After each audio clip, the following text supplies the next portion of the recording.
বিসমিল্লাহির রহমানির রহিম। আসসালামু আলাইকুম। আমি তারানা, ক্রিয়েটিভিটি কিচেন কর্নার থেকে।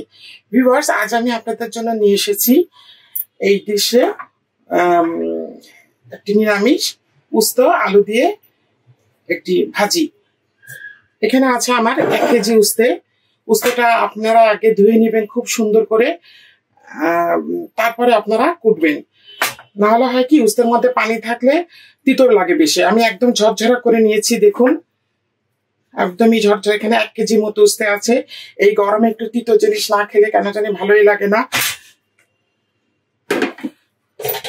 এখানে আমি নিয়েছি 5 থেকে 6টা আলু, এই ধরনের করে কেটে নিয়েছি। আপনাদের ইচ্ছা, আপনারা কুচি করেও দিতে পারেন, ডুমো করে দিতে পারেন, আপনাদের ইচ্ছা। 5 থেকে 6টা আলু আমি কুটে পানিতে ভিজিয়ে রেখেছিলাম, তারপরে আমি এই ধরনের স্ট্যানারে জড়িয়ে রেখেছি। এরপরে আমার লাগবে এখানে আছে পেঁয়াজ, আছে গোটা জিরা, শুকনো ঝাল, কাঁচামরিচ। লাগবে আমার এখানে কুচানো রসুন। এই ধরনের রসুন আপনারা বেশ কিছু কুচিয়ে ডিপ ফ্রিজে রেখে দেবেন, যখন রান্না করবেন তখন দিবেন, তাহলে সুবিধা হয়। লবণ, সয়াবিনের তেল। তো চলুন ভিউয়ার্স, আমরা শুরু করে দিই।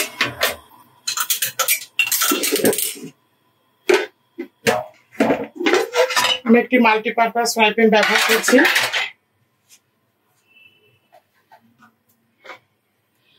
এখানে আমি ব্যবহার করছি সয়াবিনের তেল। সয়াবিনের তেলটা উস্তে ভাজিতে একটু বেশি লাগে, কেননা একটু ভাজা ভাজা হবে তো।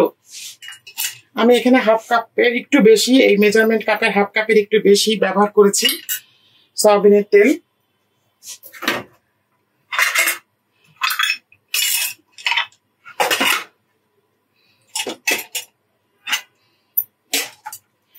আচ্ছা, আমি কিছু শুকনো ঝাল আগে ছেড়ে দিচ্ছি। উস্তে ভাজিতে একটু শুকনো ঝাল না হলে ভালো লাগে না।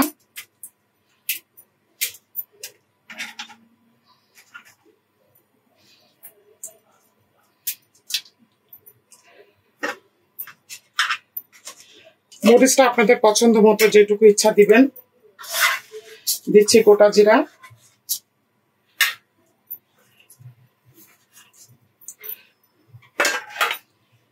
এরপরে দিচ্ছি আমি রসুন। রসুনটা একটু বেশি করে দিবেন, তাহলে ভালো লাগে, সফট হয়। আর পেঁয়াজটাও কিন্তু একটু বেশি করে দেয়া লাগবে। এখানে আমার 2 কাপ মতো পেঁয়াজ আছে।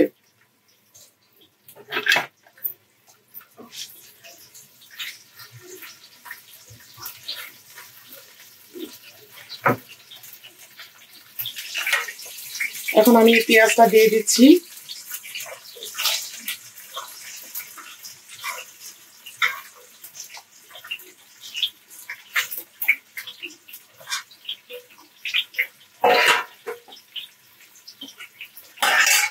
আমি যে উস্তেটা ব্যবহার করেছি ভিউয়ার্স, এটা কিন্তু ছোট টাইপের উস্তে, করলা না। করলা হচ্ছে একটু বড় বড় হয়, এটা তরকারি করে খেতেও ভালো লাগে, একটু ডুমো ডুমো করে কেটে। এটা হচ্ছে একদম ছোট টাইপের যে উস্তেগুলো, সেটা। আবার আরেকটা উস্তে আছে হাইব্রিড, ওইটাও আপনার বেশ খানিকটা তিতা লাগে। এখন রান্নার উপর ডিপেন্ড করে আপনি কিভাবে রান্না করবেন। অনেক সময় দেখা যায় যে হাইব্রিড উস্তেটাকে তিতা বেশি, আবার এই ধরনের ছোট ছোট উস্তেগুলোতে তিতা একটু কম হয়।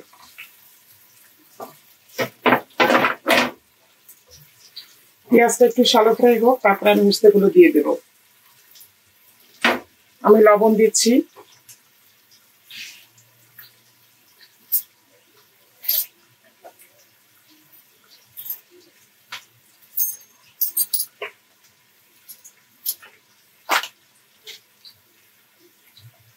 এই যে মেজারমেন্ট চামচের 1 টেবিল চামচ মতো, যেহেতু আমার উস্তেটা বেশি আছে।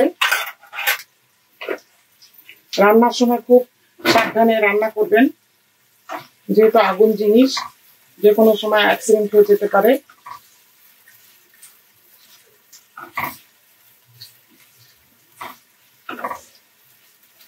পেঁয়াজটা একটু শালো ফ্রাই হোক, তারপর আমি ফিরে আসছি।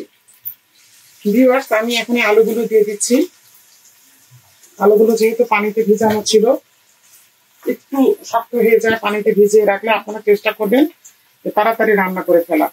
বেশি পানিতে আলু ভিজিয়ে রাখলে আলুর টেস্টটাও যেমন নষ্ট হয়ে যায় এবং শক্ত হয়ে যায়। মরিচটা আমি দিচ্ছি এখানে 2 চা চামচ, মানে মেজারমেন্ট চামচে 1 চা চামচ দিলেই হবে। আমি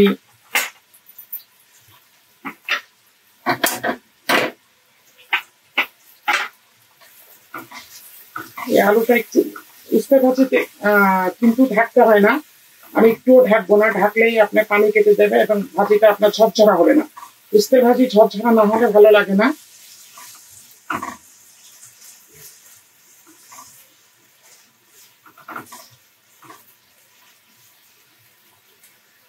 এবং হাই ফ্লেমে করতে হবে প্রথম অবস্থাতেই। আলুটা একটু 30% হলে আমি উস্তেটা দিয়ে দিব।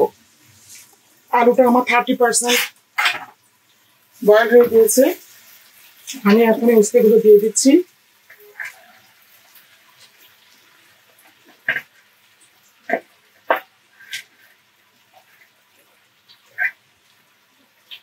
খেয়াল রাখবেন উস্তের মধ্যে পানি না থাকে।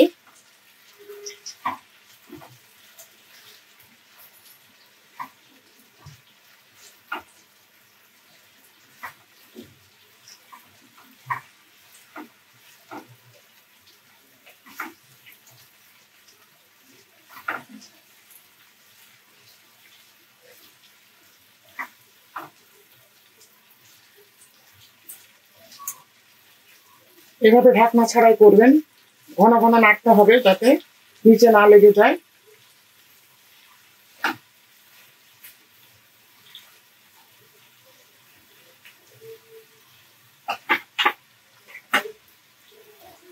আমি কয়েকটা কাঁচামরিচ দিচ্ছি।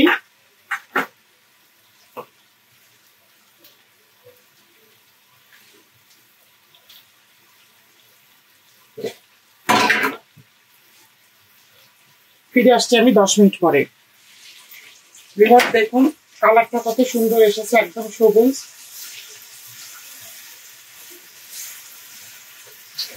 আমার আঁচটা কিন্তু হাই ফ্লেমে আছে, আমি এখন একটু কমিয়ে দেব।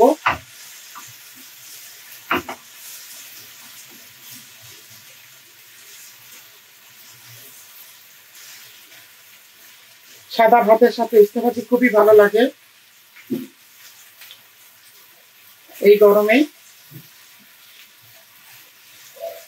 আপনি যদি প্রসেসটা জানেন যে কিভাবে করলে তিতো লাগবে না বা খেতে মজা লাগবে, তাহলে দেখবেন যে আপনার রান্নাটা অত্যন্ত সুন্দর হবে। তৈরি হয়ে গেল আমার উস্তে ভাজি। দেখুন খুব সুন্দর ঝরঝরে হয়েছে, একটার সাথে কিন্তু একটা লেগে নেই, তেল ছেড়ে দিয়েছে। আমি এখন আপনাদেরকে চুলোটা বন্ধ করে দিচ্ছি। আপনার ইচ্ছা করলে এর মধ্যে চিংড়ি মাছও দিতে পারেন। আমি চুলোটা বন্ধ করে দিচ্ছি এবং আপনাদেরকে সার্ভ করে দেখাচ্ছি।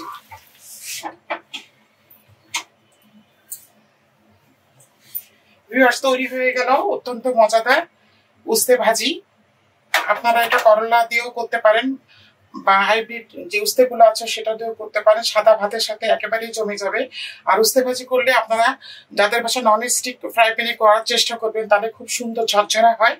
আর যদি যাদের নন স্টিক ফ্রাই প্যানে, তারা লোহার কড়াইতেও করতে পারেন, কোনো সমস্যা নেই। দেখুন একদম ঝরঝরা হয়েছে ভাজিটা, লবণ টবণ সবকিছু পারফেক্ট। সাদা ভাতের সাথে আপনারা অবশ্যই ট্রাই করবেন এবং বাসায় এই রেসিপিটা তৈরি করবেন। আমার এই ভিডিওটি যদি আপনাদের ভালো লেগে থাকে তাহলে অবশ্যই আমাকে একটি লাইক দিবেন, কমেন্ট করবেন এবং আমার ইউটিউব চ্যানেলটিকে সাবস্ক্রাইব করবেন। ভিউয়ার্স, আপনাদের একটি মাত্র লাইক আমাকে অনেক দূরে নিয়ে যাবেন। প্লিজ আমাকে একটু বেশি বেশি করে সাবস্ক্রাইব করবেন এবং আমাকে সাপোর্ট করবেন। আগামীতে ফিরে আসবো আবার নতুন একটি রেসিপি নিয়ে। আল্লাহ হাফেজ।